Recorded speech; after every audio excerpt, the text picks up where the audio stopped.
La 6e étape du Tour cycliste de Guyane a pris fin ce 24 août 2023 devant la mairie d'Irakobo.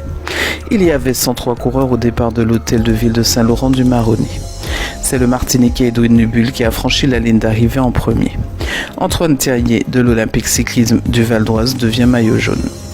L'épreuve numéro 6 du Tour de Guyane s'est terminée peu avant midi, hier par une victoire de la Martinique à travers Edwin Nubul.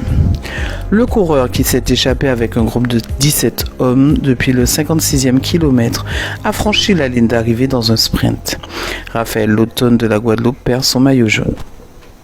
Les 10 premiers arrivés: Edwin Nubul, Martinique; Antoine Corvézier, Team LMP La Roche-sur-Yon; Simon Boulzat, ASPTT Nancy; Rémi Dromain, Team LMP; Victor Lebon, Team Bonheur; Emiliano Villa, ASPTT Nancy; Daryl Démonéen, VCK; Antoine Terrier, OCVO; Grégory Zapata Cordoba, Bonheur; Adrien Boyer, VCS Océanique. Le Tour de Guyane s'achève le 27 août prochain. Ce vendredi, les valeureux guerriers devront parcourir 135,68 km. Le départ sera donné à Irakobo à 14h15. C'est une étape plutôt rare sur le Tour. Jusqu'à Sinamari, les coureurs, comme la veille, vont devoir lutter contre le vent de face. Le peloton va emprunter le pont de Madame de Maintenon avant de traverser le bourg de la commune des Ibis. Au vent viennent s'ajouter les faux plats de la portion du carrefour, changement jusqu'à la crique Soumourou sur 40 km. L'arrivée à Kourou propose un autre type de course avec un circuit dans les rues de la ville spatiale. Un itinéraire à parcourir à 4 reprises, soit 40 km avec ses 8 giratoires et ses 10 virages à négocier. La promesse d'un suspense exaltant à la poursuite d'échappées ou face au rythme des équipes de sprinteurs. L'arrivée est prévue à partir de 17h20. Lundi 28 août, le RAID va s'installer à la caserne d'Aubert de Cayenne, une unité d'intervention de la police nationale. Le RAID pour recherche, assistance, intervention et dissuasion. Elle a pour mission de lutter contre le crime organisé, le grand banditisme et le terrorisme. Cette ouverture d'antenne avait été annoncée par le ministre de l'Intérieur, Gérald Darmanin, lors des assises de la sécurité de Cayenne en octobre 2022. C'était une volonté de l'ancien préfet Thierry Kefelec. Les passagers d'Air Caraïbes ne sont pas au bout de leur peine. La grève se durcit. L'appel au débrayage des hôtesses et stewards d'Air Caraïbes Atlantique prévu jusqu'au 25 août prochain n'est plus d'actualité. Dans un courrier adressé ce mercredi au directeur général d'Air Caraïbes Atlantique, le syndicat déclare prolonger l'appel de l'ensemble des personnels navigants commerciaux et du personnel sol de la compagnie Air Caraïbes Atlantique à cesser le travail pour une durée illimitée.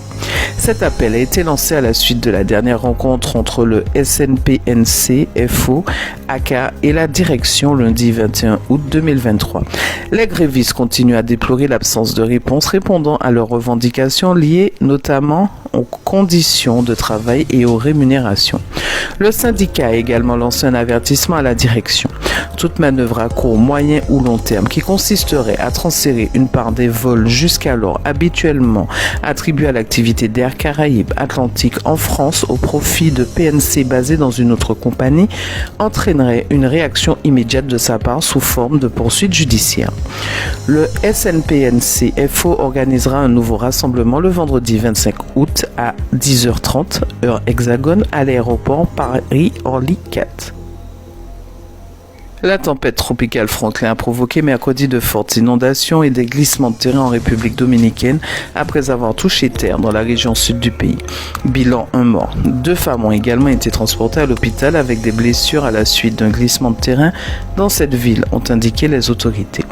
Mercredi après-midi, la tempête était centrée à environ 65 km au sud de Puerto Plata, en République dominicaine, selon le Centre national des ouragans de Miami. Les vents pouvaient atteindre 65 km/h avec des rafales plus fortes et la tempête se déplaçait vers le nord à 20 km/h. Les rivières gonflaient déjà dans le pays, dont une à Barahona.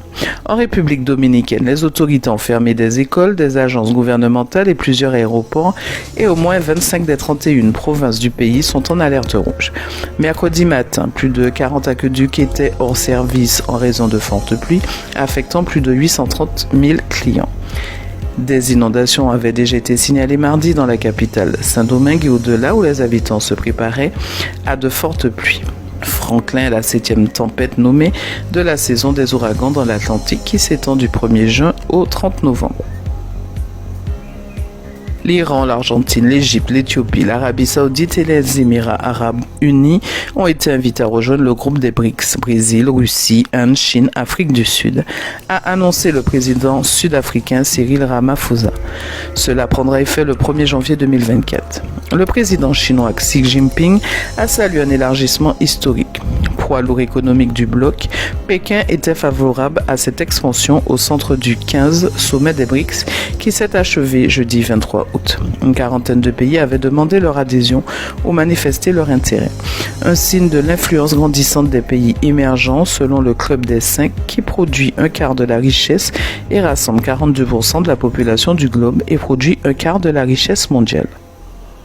C'est la fin de ce flash. Je vous remercie de l'avoir suivi et à demain sur Radio Mayuri.